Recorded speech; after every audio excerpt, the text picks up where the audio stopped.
Hello students, yesterday we discussed polarization of wave optics. I hope it was helpful to you.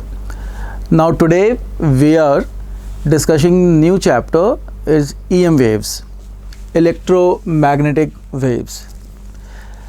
Let me brief you the important topics of this chapter. See, if you will go into the depth of this chapter, it's endless, but we are here focusing on the NEET preparation. So I am just giving you some topics on which NEET has asked questions, or they might ask question in future as well. The topics are: first is the displacement current, second is the Maxwell's equation, third is the intensity of EM waves, fourth is the Poynting vector, radiation pressure, and electromagnetic wave spectrum. Although it's an easy chapter, but there are many small concepts in this chapter. First of all, I would like to describe the source of EM wave. What exactly is EM wave?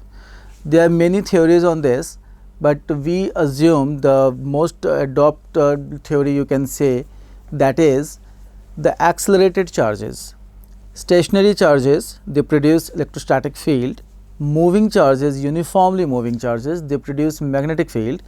But accelerated charges radiates energy, and that energy is electromagnetic waves. So for now, right now, we will assume that EM waves, they are due to accelerated charges. Okay, so let's start with displacement current. Okay, what is displacement current? It is related to the rate of change of electric displacement fields. Electric displacement fields, they are generally denoted by D vector, that you can see here, this D vector, and this D is electric displacement field is epsilon naught time the electric fields. So displacement current has got two formulae. First, current density into the area. This displacement current comes in Maxwell equations, and during the capacitor derivation in capacitor continuity of current discussion, we define displacement current. So we can define it by two methods. First is J into S, or S into d by dt of D, where D is the electric displacement field, which is given as permittivity into electric field. Electric field you all people are aware of. So epsilon naught into electric field is the electric displacement fields. One definition is this. The second definition is, that is most common and in your NCERT, is electric flux is Q by epsilon naught. Q obviously is the inside charge, enclosed charge, and enclosed charge is epsilon naught times the electric flux. Okay. So rate of change of charge with respect to time is current. So epsilon naught, see what is Q? Epsilon naught phi. So here we can put this, epsilon naught being a constant is left out, epsilon naught d phi by dt. So if you can calculate electric flux, and if that electric flux is variable, varying, then the rate of change of that electric flux multiplied by the epsilon naught is called displacement current. So we will see after displacement current, you can memorize in two ways. This is the most common ways, and after displacement current, memorize the four Maxwell equations. They are like, Maxwell equation means Maxwell did a unification theory of electromagnetism and optics. In that unification theory, many small concepts of electricity, magnetism and wave optics, they were combined, and one branch of physics emerged that was known as electromagnetism. So what are the basic laws of electromagnetism? These are the four equations that Maxwell took. First, E dot ds Q inside by epsilon naught. This is Gauss law of electrostats. Second Maxwell equations was Gauss law of magnetostats, as magnetic monopole does not exist. Dipole, so net inside pole is 0. Whatever magnetic field line will come out will come in also. So RHS is 0. Net magnetic flux is 0 for a closed surface. You can see this closed surface. Third one is Faraday's law of EMI. E dot dl is minus d phi by dt. EMF is minus rate of change of magnetic flux. And the fourth and interesting one, initially it was Ampere's law, but Maxwell modified this to Ampere's Maxwell law. In Ampere's law, what we used to write, line integral of B dot dl is mu naught into IC. IC is the conduction current. But Maxwell introduced displacement current also to make the continuity of current. IC plus IDC, conduction current and displacement current, both are there, but both are mutually exclusive. So, if at a point conduction current IC is flowing, displacement current is 0 there, and where displacement current is flowing, there conduction current is 0. So, they both cannot exist simultaneously, they are mutually exclusive. So, this is Maxwell equations, B dot dl is mu naught IC plus ID. We will see a question on this Maxwell equations and displacement current. See, this is the question. Let me brief you the question. What is the question? This is the capacitor having circular plates. Radius is given as 1 meter. It is connected to this battery, and say this battery is 2 volt in series with a resistance of 1 mega ohm. We have to calculate magnetic field at this point P, magnetic field at this point P, OP, and OP is, you can see, R by 2, halfway from the center to circumference or periphery. Okay. Find magnetic field after time t equal to 10 raised to power minus 3 seconds. The very interesting question is why magnetic field is being asked after time. It means current or magnetic, first of all current is instantaneous, that is why magnetic field will be instantaneous as well. Now see, between the capacitor plates, here we will take the continuity of current concept, IC plus ID, as IC is not there, ID will be there. So, how to calculate that? See, we will see the calculation for this. See, in transient state, charge on capacitor can be written as CV 1 minus e raised to power minus t by time constant. Okay. From here, we can calculate flux as electric field into area, and electric field is sigma, that is charge by area into epsilon naught into area. Okay. Since charge is function of time, this flux will be function of time also, and as flux is function of time, from here see epsilon naught into d phi by dt, this will be function of time. This is your displacement current. Displacement current between the capacitor plates, there is no conduction current, where we have already discussed conduction current and displacement current are mutually exclusive. One more thing that you have to see here, while writing this flux, this area is area of the loop. Area of the loop means this area, this, its radius will be r by 2, not r. When you have the displacement current, then you can use Maxwell Ampere's law, Ampere's Maxwell equation, the fourth equation, B into area of that loop 2 pi r by 2 is equal to mu naught times IC plus ID. IC is 0 here, we will put the value of ID here and we can calculate the value of B. So, between the capacitor plates, displacement current is the factor which is actually causing the magnetic field over there. Okay, moving to the next topic, intensity of EM waves. Let electric and magnetic fields of EM waves are E naught sin kx minus omega t, B naught sin kx minus omega t. As it is a wave, it is a bivariate function as a function of position x and time t. E naught and B naught are the respective peak values. When energy density we will write here, small u denotes the energy density. Energy density is energy density of electric field and energy density of magnetic field. They both contribute half in the energy of EM wave.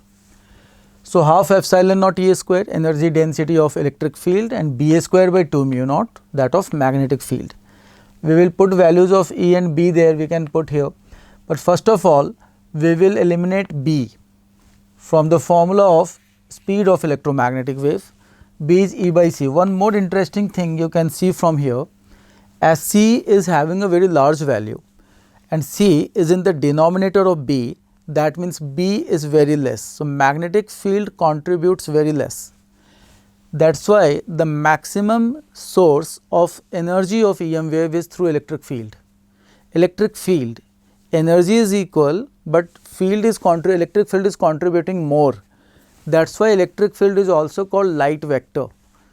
Denote this term, note down, light vector is electric field. Suppose in NEET they are asking you the question, what is the dimension of light vector, what is the unit of light vector? You must be aware that light vector is nothing but the electric field, because it contributes in major portion of the electrical energy of EM wave. Okay. So, now B is E by C, put this value and finally what you will get? You will get energy density is epsilon naught E square, and you do have the value of E, instantaneous value of E. From here, put it here, you will get this. Sine square has got an average value of half. So, when we will write the average energy density, this is epsilon naught E naught square divided by 2. Epsilon naught E naught square by 2 and E naught by square root 2 for sine wave is called the ERMS value. So, ERMS square into epsilon naught, this is the formula for the energy density of EM wave. You can also write it as BRMS square divided by mu naught, the same formula, same values. And intensity is average energy density multiplied by the speed of EM wave. Speed of EM wave we denote by C. So, we can write epsilon naught ERMS square into C. This is the formula for the intensity of EM wave. You can accordingly change it into magnetic field also, like BRMS square divided by mu naught into C, and this is the formula for the energy density. These are the very important formula, do remember this formula. Okay, the next topic is now Poynting vector. Poynting vector is denoted by S vector. This is basically the directional energy flux of electromagnetic field. Energy flux, in general we have studied flux, and flux used to be scalar quantity, but here energy flux of electromagnetic field has got a direction. Directional energy flux is called Poynting vector. It is we can define this in a simple manner also, energy per unit area per unit time in a direction E cross B. You can see Poynting vector is 1 by mu naught E cross B. What is E cross B? E cross B, this is known as direction of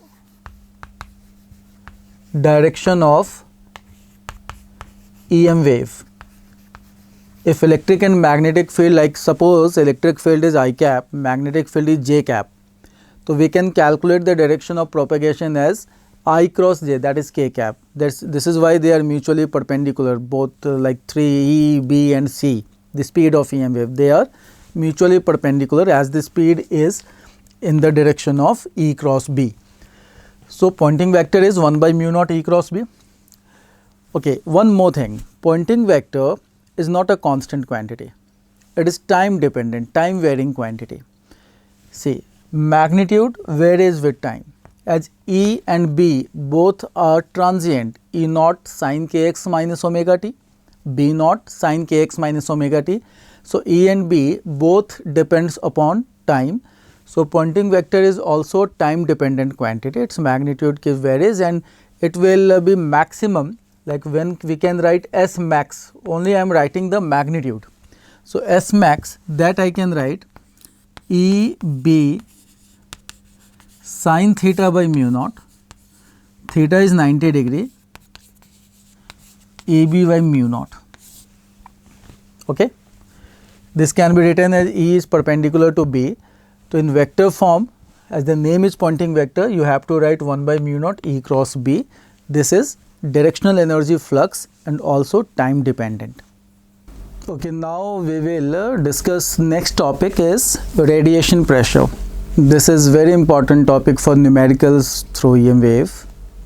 See, what is radiation pressure? Pressure you all are aware of, force by area, but that force can be mechanical also and that force could be through radiation also.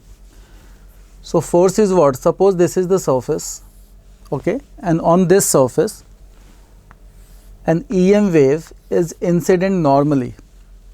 So what is the momentum of EM wave? See, momentum of EM wave is its energy divided by its speed. Momentum of electromagnetic wave is U by C.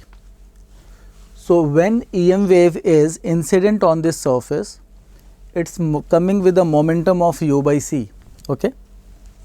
Now according to this surface, suppose this surface is completely reflecting surface. This surface is completely reflecting. So the entire wave will go up with the same momentum. Completely reflecting surface we have taken, we have assumed. So what is the change in momentum we can assume here? Change in momentum can be assumed as 2U by C, okay. So force can be written as change in momentum upon the time taken process, Newton's second law. So this is 2U by Ct, and force divided by area, we are dividing it by area. Suppose area is S, this will be 2U by C T A. This force by area is called radiation pressure. Energy by time, that can be called power, and power by area, energy by time area, that's called intensity. So our formula is twice intensity divided by C. 2I by C is the radiation pressure for completely reflecting surface, twice into intensity by C, and from this formula we can write radiation force as 2I by C, that was the pressure, into area. This is for completely reflecting surface.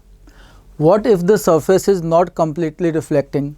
It is completely absorbing. Complete radiations have been absorbed. Then from this diagram you can see, if the entire radiation is being absorbed, there is no radiation going back. So what is this value now? 0. So for completely absorbing surface, what is the change in momentum? That is U by C. So only this 2 factor is not there. So in this case, for completely absorbing surface, our radiation pressure, this we can write as I by C, and in the same fashion radiation force can be written as IA by C. Okay, now see a question on radiation pressure. This is the surface. On this surface incident light is there, EM wave is being incident at an angle of, you can see, 30 degree with the normal. About this surface what information we have? It is 70% reflecting and 30% absorbing, okay. So question is asking us for radiation pressure. What is the radiation pressure for this radiation on this surface, okay. Now see how to solve. The very first thing that you have to see there is collision must be along the normal. So this intensity you can see is at 30 degree.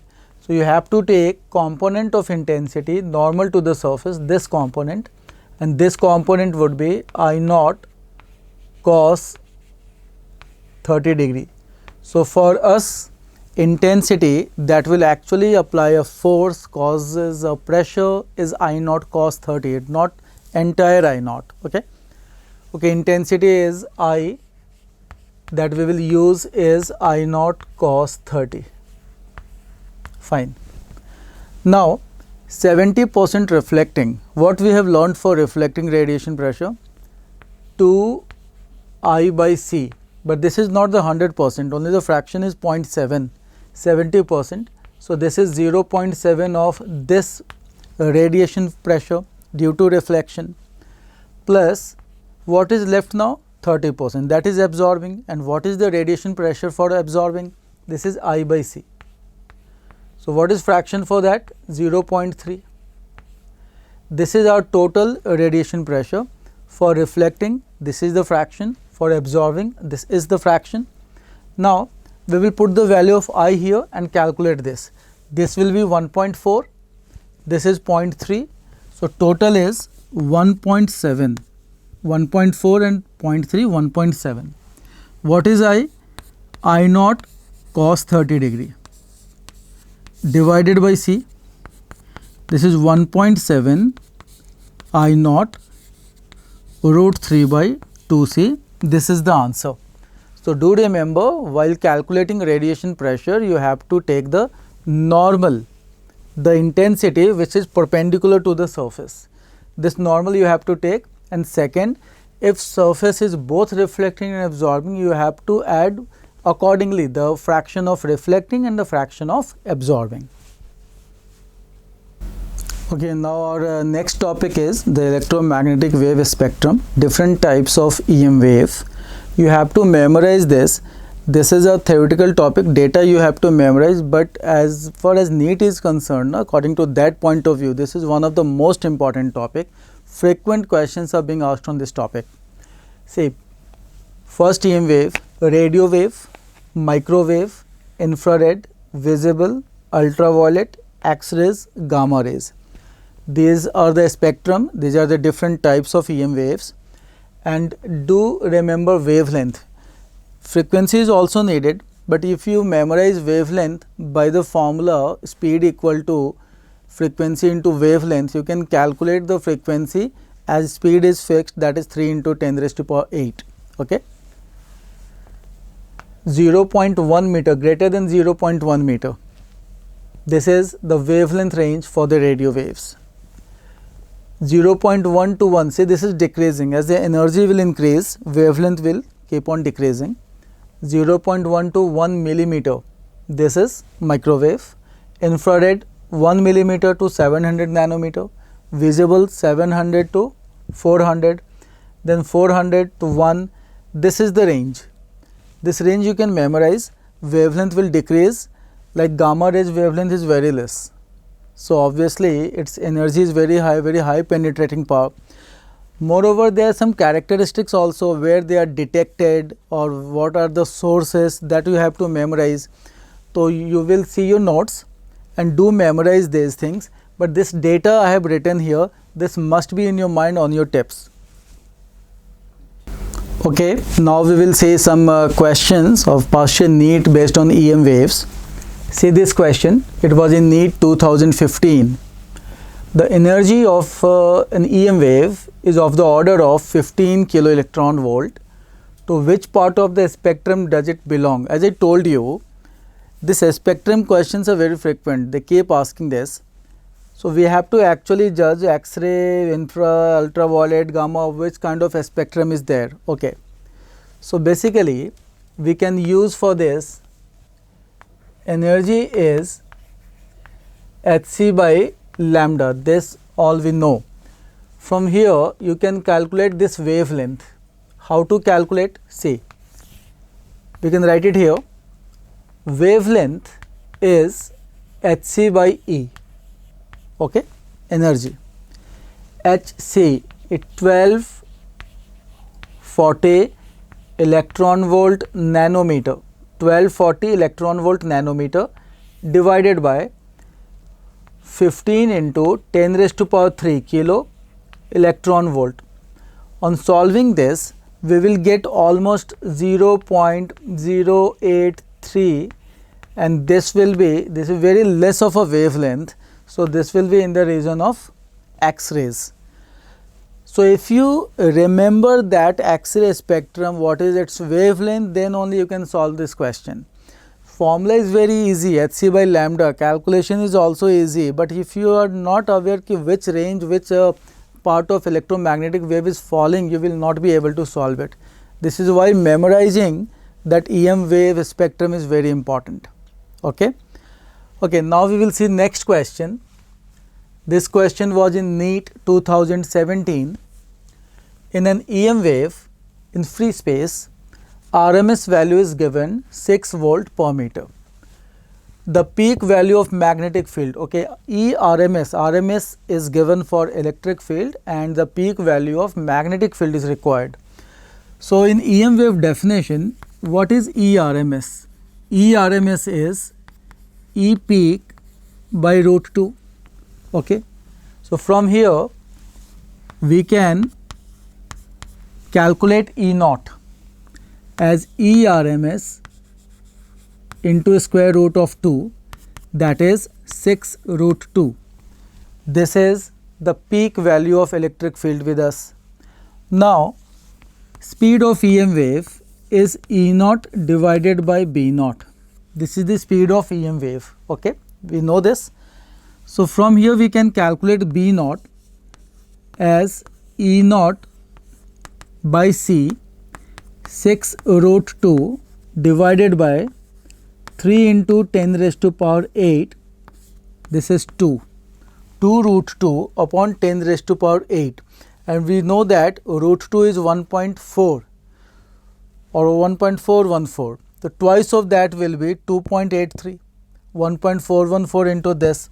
So, obviously option will be B. So, you can see both the questions are very easy, but you have to be aware of the very small formulas, and again I am repeating, this spectrum is very important. You can miss a very simple question if you are not aware of the data of that spectrum. The next question is from NEET 2016. Out of the following options, which can be used to produce a propagating electromagnetic wave? So, we have just discussed in this lecture that the source of electromagnetic wave is the accelerated charges. Accelerated charges radiates energy. In polarization video also, when polarization by scattering we were discussing, we discussed that when charge will accelerate, radiation will be there, it will radiate energy. So, stationary charge, it produces electrostatic field. Okay. Chargeless particle, no field, no electric field. Accelerated charge is the proper option. A charge moving with a constant velocity, it will produce magnetic field and electrostatic field.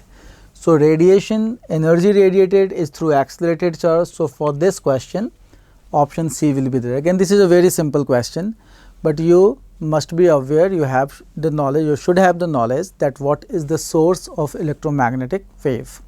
Okay. Now, one more question is there from NEET 2012. Electric field associated with an EM wave in vacuum is 40 cos kz minus 6 into 10 raised to power 8 t. So, what is k? What is the value of k? See, for this question, how we will solve this? For this question, first see, this is minus and this is z. So, electric field is propagating towards the positive z axis. Okay. For this question, you must know what is the coefficient of t and what is the coefficient of xyz in the equation of electric field or magnetic field of the EM wave. So, we will first write the standard equation. What is the standard equation? Standard equation is, it should looks like E naught cos kz minus omega t. This should be the standard equation. Kz minus omega t. According to this, what is omega? 6 into 10 raised to power 8 means 2 pi into frequency is 6 into 10 raised to power 8. From here we can calculate the frequency, and what will be the frequency?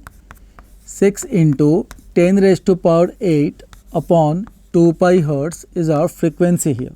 Okay. Okay, frequency is with us. Now k is required. For k, we should first calculate wavelength. That will be calculated as c, speed is frequency into wavelength. So, what is wavelength? That would be speed by f, where c is the speed of EM wave, 3 into 10 raised to power 8 meter per second. Now, formula of k, angular wave number, that is 2 pi by lambda, As you have the value of lambda now, you can calculate k. This would be 2 pi upon Cf. This is 2 pi upon 3 into 10 raised to power 8. What is the frequency here? 6 into 10 raised to power 8 divided by 2 pi. 2 pi is cancelled. 10 raised to power 8 is cancelled as well. So the final answer is 2 per meter. So our first option will be correct. What formula we have used for this? Standard equations. Every quantity you must be aware what is k, what is omega.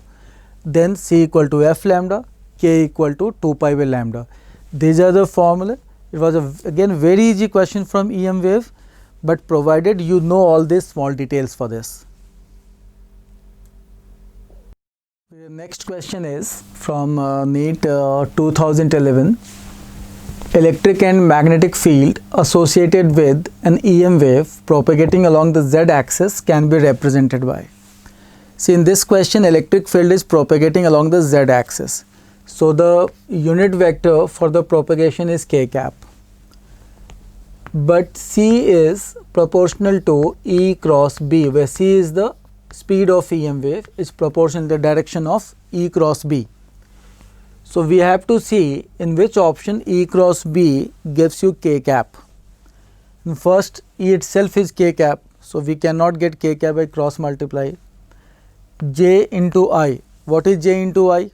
I, J, K. J into I minus K. C option. J into K. What is J into K? I cap. What is I into J? I cross J is k cap. You need k cap. It's not negative z axis, positive z axis. We need plus k cap. So I cross J is plus k cap. So our option should be D.